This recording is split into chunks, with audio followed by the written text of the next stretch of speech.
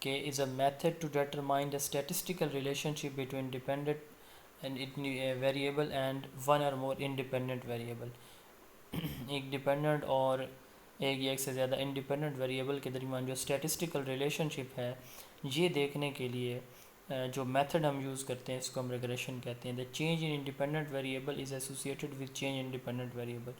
Independent variable میں change جو ہے وہ ڈیپینڈنٹ ویریبل میں چینج بھی انڈیوس کرے گا. اس کی دو ٹائپس ہوتی ہیں، further linear and logistic regression. اس کے ساتھ کویسچن کا اگلا پارٹ ہے what is regression analysis. It is a statistical process for determining the relationship among variables. More specifically, regression analysis helps one to understand how a typical value or the dependent variable changes when any of the independent variable is varied while the other independent are held fixed. جب ایک independent variable کو change کیا جاتا ہے تو اس کا dependent کے اوپر کتنا اثر پڑتا ہے، تو یہ ریگریشن انالیسس کہلاتا ہے. یہ بھی مطلب ہم انالائز کرتے ہیں اسٹیٹسٹیکلی ڈیٹا لے کے، پھر اس کو اسٹیٹسٹیکل ٹولز یوز کرتے ہیں کہ ایک انڈیپینڈنٹ ویریبل کے چینج کرنے سے ڈپینڈنٹ پہ کتنا اثر پڑتا ہے.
اچھا جی، سوری میں اس کو اسٹاپ پہ نہیں لگا سکا. لاسٹ کویسچنز ہیں ہمارے.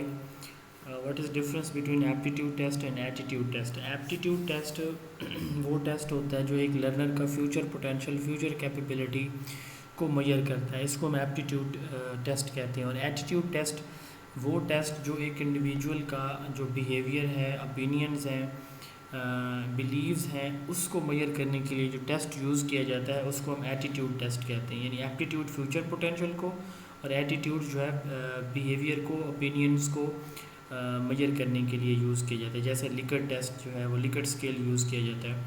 نیکسٹ کویسچن ہے what is difference between allocated time and learning time. Allocated time ہے ایک پیریڈ کا ٹوٹل کتنا ٹائم آپ نے ایلوکیٹ کیا ہے. اور اب ایلوکیٹڈ ٹائم ایک سبجیکٹ کا فرض کریں ہیں 30 منٹ یا 45 منٹ، تو اب اس میں ایکٹیویٹیز یا لرننگ کتنے ٹائم پہ ہوئی ہے. تو ٹوٹل ٹائم آپ کا ایلوکیٹڈ ٹائم ہے، اس میں جتنے ٹائم میں لرننگ آپ کی ہوئی ہے، آپ نے بچوں کی لرننگ کرائی ہے، ٹیچنگ لرننگ ہوئی ہے، ایکٹیویٹیز ہوئی ہیں کلاس کے اندر، وہ آپ کا لرننگ ٹائم یا انگیج ٹائم کہلائے گا. وائی وی سلیکٹ یو، میرے پاس ریکوائر کوالیفیکیشن ہے، میری یہ اچیومنٹ ہے، میرے پاس یہ ایکسپیرینس ہے، اور اس کے ساتھ ساتھ میرے پاس مجھے ٹیچنگ سکلز کا پتہ ہے، مجھے اسٹوڈنٹ کی گروتھ اور ڈیولپمنٹ کا نالج ہے، میں سچویشن کو اس کی نیڈ کے اکارڈنگ ہینڈل کر سکتا ہوں، میں ایک پریگماٹسٹ ٹیچر ہوں، میں اپنی کلاس روم کو ماڈرن ٹیکنیکس کے ساتھ کنیکٹ کر کے، گلوبل ریسورسز کے ساتھ کنیکٹ کر کے پڑھا سکتا ہوں. مجھے جو ہے وہ ای پیڈاگوجی یا ای ٹیچنگ کا کانسیپٹ بھی ہے. میں کنزرویٹو نہیں ہوں، میں ایک کنسٹرکٹیوسٹ پریگماٹسٹ ہوں. یہ آپ بتا سکتے ہیں کہ اس لیے آپ کو سلیکٹ کیا جائے. کازز آف ڈراپ آؤٹس کیا ہیں؟ ڈراپ آؤٹ کی وجوہات پاورٹی ہے، اسکول کا کنڈوسیو انوائرمنٹ نہ ہونا، کارپورل پنشمنٹ ہونا، کریکولم اسٹوڈنٹ کی نیڈ کے اکارڈنگ نہ ہونا، ٹیچر کا اسٹوڈنٹ کے پرابلمس کو نہ سمجھنا، والدین کی توجہ کا نہ ہونا، میڈیا کا اس کا گورنمنٹ کا پراپر جو ہے اس پہ پلاننگ نہ ہونا. یہ کچھ وجوہات ہیں ڈراپ آؤٹ کی. What is difference between curriculum 2006 and SNC؟ Curriculum 2006 اور سنگل نیشنل کریکولم میں کچھ امپورٹنٹ پوائنٹس ہیں ڈفرینس کے، یہ ہم دیکھ لیتے ہیں. پیج نمبر 112 کے اوپر ہے جی. جو سنگل نیشنل کریکولم ہمارا ہے، اس میں اسٹینڈرڈ بینچ مارک اور SLOs ہر سبجیکٹ کے لیے ہیں، جبکہ جو نیشنل کریکولم 2006 تھا اس میں نہیں تھا. نیشنل کریکولم 2006 میں اسلامیات دوسری سے آن ورڈ شروع ہوتا تھا، جو ہے سیپریٹ سبجیکٹ تیسری سے آن ورڈ، اور SNC میں گریڈ 1 سے آن ورڈ ہے. نیشنل کریکولم 2006 میں ایتھکس کا سبجیکٹ مسلمانوں کے لیے تھا، اور یہ تیسری سے آن ورڈ سٹارٹ ہوتا تھا. اب یہ گریڈ 1 سے آن ورڈ ہے SNC میں. تو نیشنل کریکولم 2006 چند اداروں میں امپلیمنٹ ہوا تھا، جبکہ SNC تمام اداروں میں جو ہے وہ امپلیمنٹ ہوا ہے. Define learning by insight, type of learning that uses reasons especially to form conclusion, inferences اور judgment to solve problems. Insight learning is a process that leads to sudden awareness of a problem and concept given by Kohler نے یہ concept دیا تھا. Insight سے کیا مراد ہے؟ جب آپ کے اندر کی تھاٹ، تھنکنگ، فیلنگ، آپ اس سے کسی بھی پرابلم کو سمجھتے ہیں تو وہ آپ کی لرننگ بائی انسائٹ ہے. لرننگ دیٹ یوزز ریزن، یعنی آپ مینٹلی اس کو کیا کر رہے ہوتے ہیں، ریشنلی اس کو جج کر رہے ہوتے ہیں، اس کے کنکلوژن دیکھتے ہیں، اس کو جج کرتے ہیں، کیسے کسی پرابلم کو سالو کرنا ہے. یعنی سمپل وے میں it is a process that leads to sudden awareness of a problem. آپ کو فوری طور پر اچانک آپ کے سامنے پرابلم آتا ہے تو ویری فرسٹ جو آپ کو اس کا سلوشن آپ کے مائنڈ میں آتا ہے، یہ آپ کی انسائٹ لرننگ ہے. What is difference between general education and educational philosophies? General and educational philosophies کا جو ڈفرینس ہے، جنرل فلاسفیز جو تھیں ان کا جو فوکس ہے، ان کا فوکس تھا کس چیز کے اوپر؟ یونیورس کو انویسٹیگیٹ کرنے کے اوپر. جبکہ ایجوکیشنل فلاسفی کا جو فوکس ہے، جتنی بھی ہیں ان کا فوکس ہے کہ وہ جو ریشنل انویسٹیگیشن آف جو ٹروتھ یا یونیورس ہے اس کو اسکول لیول پہ ایجوکیشنل انسٹیٹیوشن میں اس کی اپلیکیشن، یعنی تھیوری ڈیولپمنٹ جو ہے وہ جنرل فلاسفی کا کام ہے. اسی طرح نالج، ویلیوز اور ٹروتھ کی سرچ جو ہے یہ جنرل فلاسفیز کا کام ہے. جبکہ اس نالج، ویلیوز اور ریالٹی کی ایجوکیشنل سچویشن میں اپلیکیشن جو ہے یہ ایجوکیشنل فلاسفی کا کام ہے. یہ thinking, I believes, ideas, thinking about self, nature and universe سے ریلیٹڈ ہے جنرل فلاسفی. جبکہ ایجوکیشنل فلاسفی ہے کہ ہم نے اپنے بچے کو کیسے ایجوکیٹ کرنا ہے، کیسے ہم نے اس کو سیلف اور یونیورس کے بارے اویئرنیس دینی ہے. It explore the aims of life. General education, general philosophies aims of life explore کرتے ہیں، جبکہ ایجوکیشنل فلاسفیز بتاتی ہے کہ ہم نے ایجوکیشنل آبجیکٹیوز اچیو کیسے کرنے ہیں. کلچر ٹریڈیشن نارمز کو ایکسپلور کرتی ہے جنرل فلاسفی، جبکہ ایجوکیشنل فلاسفی ٹیچنگ میتھڈز اور کریکولم کو ایکسپلور کرتی ہے۔ فلاسفی ایک وزڈم ہے، جنرل فلاسفی۔ ایجوکیشنل فلاسفی کا کام وزڈم کو جنریشن آفٹر جنریشن ٹرانسمٹ کرنا ہے۔ It provide theoretical guidelines to education, یہ جنرل فلاسفی کا فیچر ہے، جبکہ ایجوکیشنل فلاسفی جو ہے اٹ میکس انٹو پریکٹس، یعنی یہ پریکٹیکل اپروچ ہے فلاسفی کی۔ لاسٹ کویسچن ہمارا ہے what is importance of questioning. Question سے سب سے پہلے اسٹوڈنٹ کی اٹریکشن جو ہے وہ کیچ ہو سکتی ہے۔ دوسرے نمبر پہ آپ جو ہے آپ کویسچن سے فارمیٹیو اسیسمنٹ کر سکتے ہیں کہ آپ کے بچے کتنے لرن کر رہے ہیں یا نہیں لرن کر رہے ہیں۔ آپ کسی سچویشن کو انالائز کر سکتے ہیں۔ آپ اس کے ساتھ ساتھ ایسے بچے جو ڈسٹرب کر رہے ہوں آپ ان سے زیادہ کویسچن کر کے آپ ان کو انگیج کر سکتے ہیں۔ تو کویسچننگ سے جو ہے وہ اسٹوڈنٹس کے اندر کریٹیکل تھنکنگ ڈیولپ ہوتی ہے، کیوریوسٹی ڈیولپ ہوتی ہے۔ یہ فیچرز ہوتے ہیں ٹیچنگ میں کویسچنس کے۔ امید ہے کہ یہ سارے کویسچنس جو میں نے آپ کو بتائے ہیں سوال نمبر 1 سے لے کر، یہ ویسے 721 ہیں، کیونکہ یہاں پہ اگر آپ دیکھیں نا تو 671 جو فگر ہے 671 سے 680 تک یہ ریپیٹ ہوئے ہیں کویسچنس، تو اس لیے پھر آپ کے یہ تقریباً 721 کویسچنس بنتے ہیں جو میں نے آپ کو بتائے ہیں۔ انشاءاللہ تعالیٰ جو اب تک انٹرویو ہوئے ہیں ان میں 80% ایجوکیشن کے کویسچن 80 to 90% انہی میں سے تھے، ان سے باہر نہیں تھے۔ آپ بے شک دیکھ سکتے ہیں۔ مزید بھی میں موجود ہوں، اگر آپ کو کسی کو کوئی پرابلم ہو تو میں حاضر ہوں۔ اللہ تعالیٰ آپ سب کو کامیاب فرمائیں۔ انشاءاللہ تعالیٰ میری دعائیں آپ سب کے ساتھ ہیں۔ اللہ حافظ۔